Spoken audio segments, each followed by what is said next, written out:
is up, everyone? It's Bailey. Welcome back to the channel and thanks so much for tuning in. Today's video is going to be a throwback tutorial creating a full face using mostly throwback items, just makeup that I haven't used in way too long. This is actually inspired by one of my friends, Lauren. She recently bought the Urban Decay Born to Run palette when it was on sale at Ulta, and I thought, what better time, especially now that a lot of you guys might have made this purchase recently, to do a tutorial. I had a 3-in-1 that I did shortly after this came out, but this is definitely one of those underrated products out there, and I feel like I didn't even get to appreciate it as much as it needs to anyway, because there were so many launches from other brands surrounding this that it was like a blip on the radar, but it deserves a ton of love because it's such a fantastic palette for like all the variety it provides you. It's colorful, it's neutral, it comes in this really sleek and sturdy palette that is in fact great for traveling, and so why not create a look around it here today, including some other throwback items, like I said, like the CYO Long Lasting Foundation, a stroboscope highlighter I haven't touched in ages. So let's go ahead and get started. I'm gonna start with the eyes first, going in with primer. This is MAC's Soft Ochre Paint Pot, which although it is new to me, it's a product I recently rediscovered during one of the recent Ulta 20% off sales. It's certainly a throwback because this is one of the very first primers I ever used. It's definitely withstood the test of time. Like when I came back to it, I realized how great it is, not just as a primer, like intensifying the pigment of your shadows, but also helping them last. But it's one of the few primers out there that actually gives coverage to your eyelid. So if you're looking to cancel any, discoloration, any capillary color from capillaries that's peeking through your lids, this is a really good way to cover and cancel that out. Now going into the Born to Run palette, I'm going in with a combination of two shades. Weekender, which is a pale nude shade, and then Riff, which is a medium tone warm nude over here. Combination of those two to use as my crease shade. I think today I'm going to go for a deep green shade, focusing on the shade Wonderlust here. Of the looks that I've done before, in case you missed the 3-in-1 tutorial I did way back when, I had like a pinky mauve shade, kind of soft and romantic feeling, not in your face pink, especially given that you could definitely go in your face with this palette when it comes to pink. I had a halo look using this teal radio shade, and then I think a bronzy pop in the center, and then something very basic and neutral in case, just to show that this palette could do that, because I feel like at first glance it feels like a lot of color, which might intimidate people whose comfort zone is a neutral eye look, but just wanted to show that you can kind of do it all with this guy, which is why it deserves a ton of love. I know my brushes need a clean when the color switch that I use when I'm too lazy to clean them with my Cinema Secrets also needs to be cleaned. Okay, now I'm just gonna go head first into that deep green shade Wonderlust. Maybe I'll incorporate Big Sky in there too, like in the center of the lid. But I'm just gonna pat that all over the lid. And if going all in with color like this isn't your thing, or you're just not totally comfortable with like a full lid of a bold color quite like this, another fun thing to do with a shadow like this, or any of the brights in this palette, is to use it as like in your outer corner to add a pop of color there along your lower lash line, or if you mix these shades with a mixing medium and turn them into a liner, you could have like a bold emerald green liner or a bold fuchsia liner. Like, there are just so many ways that you can use the colorful shadows in this palette, even if wearing them like this isn't your thing. Although I will say, I remember the very first time a makeup artist did a look like this on me, it was actually with a bright purple shadow with like a black halo around it, and I was so uncomfortable when I first had it, and now I don't even think twice about wearing a look like this. So I do think that so much of that is just getting comfortable with seeing it on your face. Not necessarily that your face can't hold the makeup, I just think it's that you're not used to seeing your face with that kind of makeup on it. So if you're intimidated, just give it a try. See what works. Then because this brush, which is from the e.l.f. Beautifully Precise collection, it's the 201 brush, because it has such a tapered end here, I am just gonna go ahead and use that same brush to run that emerald along the lower portion of my eye, which would be my lower lash line. This actually reminds me that the technique that I'm personally wanting to get more comfortable with is this heavier lower lash line. Normally I really just stick to the lid because otherwise it gets too big, too out of hand. But I know I've been talking about her a lot, but Danessa Myrick, she just does the best makeup on her Instagram, and she recently did a tutorial on her Instagram stories where she started with the lower lash line and she really smoked it out with her color fix. And at first I was like, where is she going with this? But at the end of the tutorial, it was this big, smoky, dramatic eye look, but it absolutely had to have this mega smoky lower lash line. So that has been something that I was like, you know, it's not something that I'm totally comfortable with, especially doing it on myself, so it's my next makeup hurdle. Although I probably will have to freshen that up once I apply the rest of my face. Now I'm just going back in with that super light camel shade that I mixed for my crease shade earlier, and I'm using that to blend out my crease shade because it got a little too harsh around the edges. So shearing that out, and then I will go in with another, actually we can go ahead and do that now. I'm gonna go in with the shade Breakaway, which is the lightest shimmery shade in this palette, same crease brush. And I'm gonna use that up underneath my brow bone. Okay, now like I mentioned earlier, I'm just gonna go in with my finger into the shade Big Sky, which is this really beautiful, like light combination of that emerald that I was using and radio. It's like a happy medium and then lifted up or lightened by a few shades. I'm going to apply that to, yeah, just the way that that pulls from the green but adds a little bit of depth by that blue component in there is just super pretty.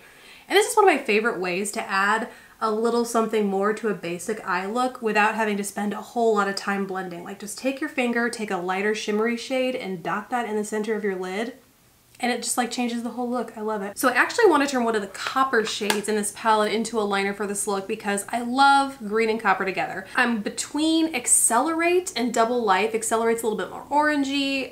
Double Life is a bit more bronzy. I think I'm gonna go with the more orangey one. To do that, or to mix that, I'm gonna use the Danessa Myrick's Color Fix Magic Satin Seal. It's just her clear color fix formula, I guess, that you can mix with a shadow or pigment to create a more liquidy formula.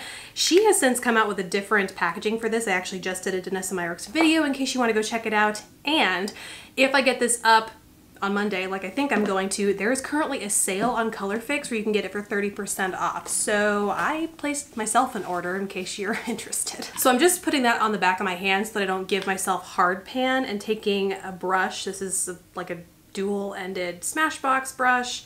Just first going on to the back of my hand, picking up some of that product, running that brush in a small portion of the pan to create kind of a liner sort of texture. And honestly, even if you're watching this after that Color Fix sale is over, it is one of my favorite products from her whole line. In case you don't want to go watch that Danessa Myrick's video, because it is a long one, I'll just tell you right now, it is the most budge-proof liquid eyeshadow formula I may have ever tried. Super easy to work with, and it's one of the broadest shade ranges I've ever seen. Like seriously, there's every shade under the sun, and they are all so pigmented. She's since come out with like more flesh tones, which I actually ordered, and as well as glossy overcoats, which she says are budge-proof, waterproof, and I've yet to see a glossy coat like that that doesn't kind of make your makeup go all messy within minutes after applying. So I ordered some of those too. Alrighty, the eyes are done. I will likely have to touch up that wing after I do my face, but let's just move on to the face. I'm gonna use, like I mentioned at the beginning of this video, the CYO Long Lasting Foundation Life Proof. Mine is in the shade 107. I think. And I gotta give this a good shake because it has been a while since I have used this. I forgot how full coverage this is. And just in general, I love doing these videos, especially for the foundation, because I feel like my skin has changed so much over the last year and a half, 2 years, that I am interested to see if, you know, foundations that might have worked on me, I might have loved, don't work as well. And vice versa, that I might have some new favorites even when I initially first tried them. So I know I said I was going for the smoky under eye, but might need to do some cleanup here. It's like a little out of hand, especially over here. Like, what was I thinking? I'm actually just gonna clean this up now before I get too into the rest of the face. And I'm also gonna maybe take this wing down a little bit. With that cleaned up, I'm gonna now go in with my concealer. I'm just gonna use my normal e.l.f. Nasty, I hate the way this packed, perfect concealer, awful packaging. 16-hour camo concealer in the shade Light Sand, which is a tad too light for me, but it is actually the deepest of all the shades that I have, so working with what I got. And because the coverage of this is so intense, this is also helping tone down that very smoky under eye area. So I'm just gonna go back in and touch up the outer portion of that wing like I said I would do before. And then I'm also going to apply a little bit of highlight in my inner corner. Gonna go with Stranded, which is this next highlight shade, or highlight shade next to the one that I used in my brows. For liner, I'm gonna go in with Urban Decay's Deep End pencil, kind of complement the blue in the center of the lid, play off the copper that I have lined on my upper lash line. This quickly became a dramatic look, but you could easily skip this liner and the copper liner to be a little bit more toned down, I think. For brows, I'm still keeping it simple with my Anastasia Beverly Hills Dip Brow Gel, just running that carefully through my brows so that I don't overdo it totally. It's pretty, I think I have medium brown and it's very tinted, which I love. But if it gets on the surrounding brow hairs, things can get a little messy, so I just have to be a little careful. Now for mascara, I'm first gonna start with primer. This is the L'Oreal Voluminous Lash Paradise Primer. And whenever I use this, I always have to like be very calculated with what I incorporated into my makeup routine, because often I will leave mascara for last.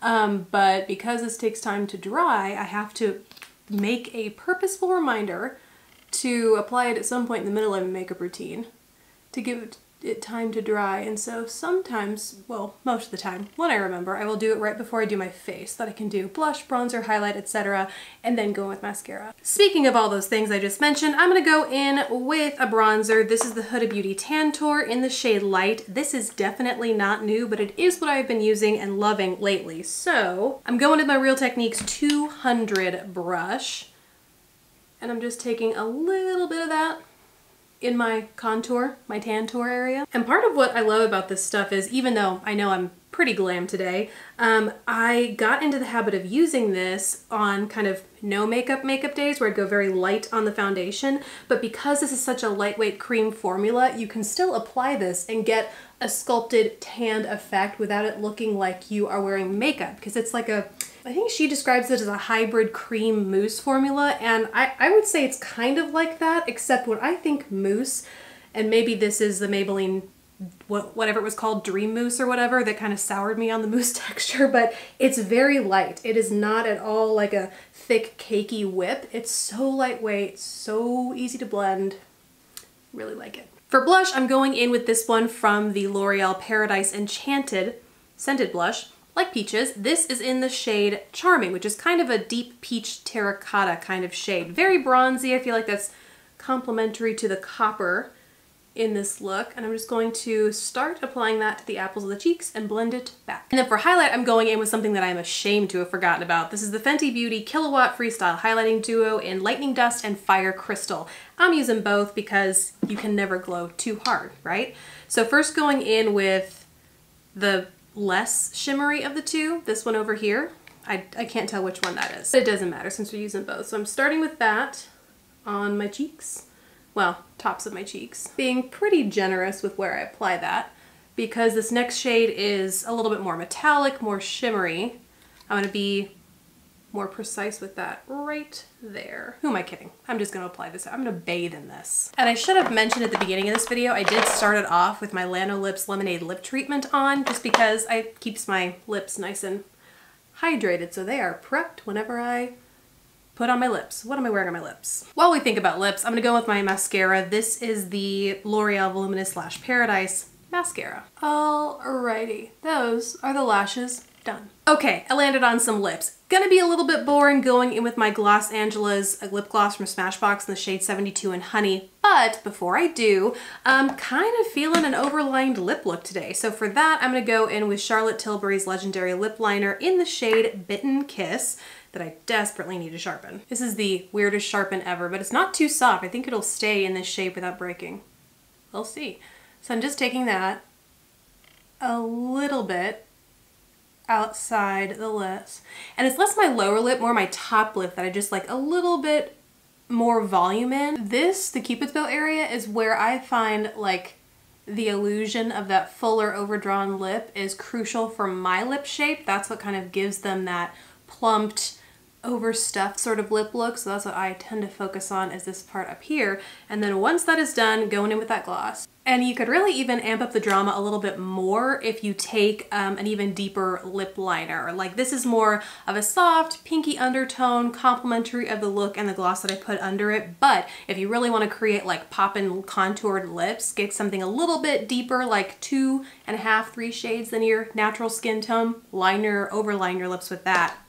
Oh, I almost forgot my stroboscope. So this is a beautiful facial highlight. Actually, maybe we'll use it as both a facial highlight, but I also wanted to use it on the lips. Part of what I love about powders like this is from the brand Moonplay, by the way, but powders like this are so versatile because you can use them on the face, eyes, face, lips, but you can also mix them in with like setting sprays, use them as a body glow or body mist. Oh, like that shade is so beautiful. And especially, you know, now where so many body glowy misty things are launching, like what an easy way to do it yourself as long as you have some shimmery powder and whatever your favorite setting spray is on hand. Just mix the two together and mist it all over before you go. So there it is applied to the face, and then I'm just going to take my finger and right in the center to add a little bit more pop. All right, now that is the full look completed. Hope you guys enjoyed seeing it, and if you picked up the Urban Decay Born to Run or are rediscovering it in your collection too, let me know what looks you're creating down in the comments below. Thank you guys so much for watching. Please don't forget to subscribe if you haven't already, and I'll catch you in the next video. Bye guys.